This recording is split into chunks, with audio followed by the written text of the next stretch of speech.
Hello there, Kayla affirmative versus Vanessa negative physician-assisted suicide. This is the affirmative rebuttal. My name is Kayla, and I like to respond to the arguments made by the negative side while reaffirming my support for the legalization of physician-assisted suicide.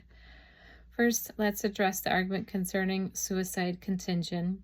My opponent referenced high-profile suicides and entertainment media as evidence that legalizing physician-assisted suicide would normalize suicide.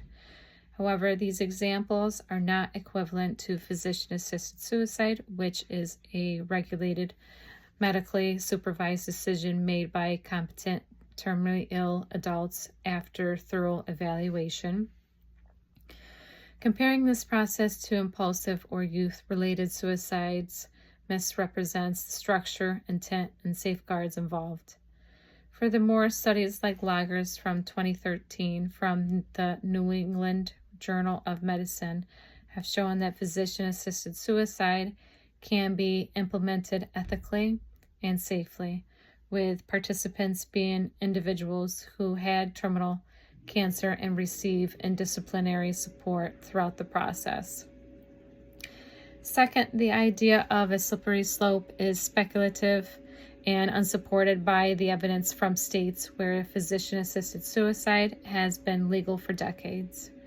In Oregon, for example, the Death with Dignity Act has maintained strict criteria since its inception, and there is no verified trend of expanding access to non-terminally populations. My opponent cited fears such as loss of autonomy and dignity, but these are minor concerns.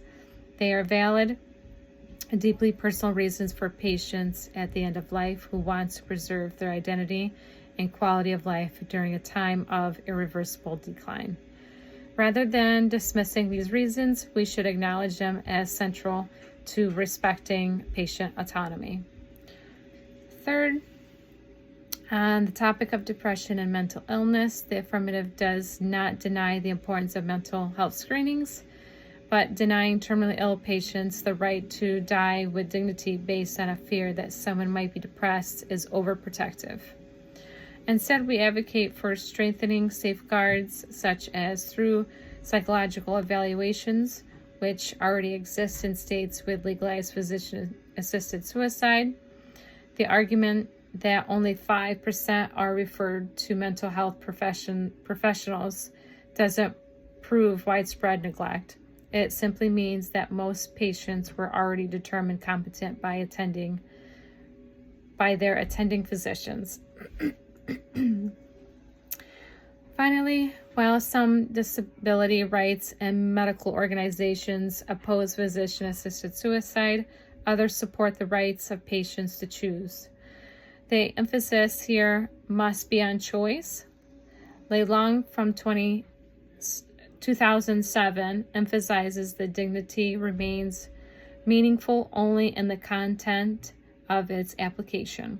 That means patients should have the authority to define dignity for themselves. Legalizing physician-assisted suicide gives terminally ill individuals the right to write their final chapter on their terms. To summarize, my opponent dropped the key point that this issue is not about death, but about empowerment, relief from suffering, and respecting autonomy. They also failed to refute the evidence showing the physician-assisted suicide can be safely implemented.